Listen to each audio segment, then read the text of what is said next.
I'm Tony. I'm 77 years old, a widow, a mother, and a grandmother.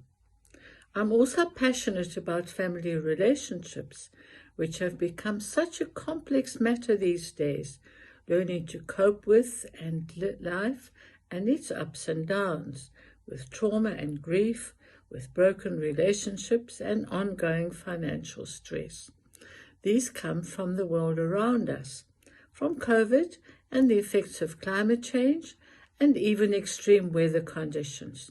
Often, trauma comes from within persons themselves, violence or substance abuse. Bringing God into our family situations as a source of strength and the way to show love to one another is also important for me. Natural events can still be traumatic. I lost my father when I was 7, and I believe that did have an impact on my development. I lost my husband when I was 55, also too soon.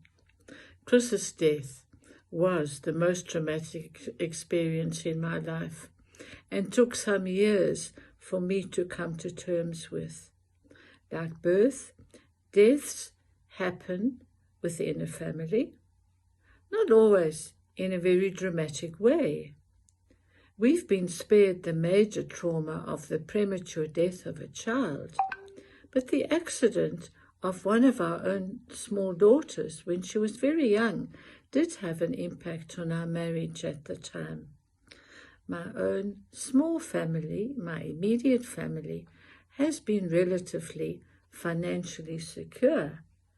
But as a mom and a granny, I worry and I agonize about the events in the children's lives, their financial events, their illnesses, their health, their jobs, all of those things. And I worry because I have no control over them, but must be there to offer help when I'm called upon to do so.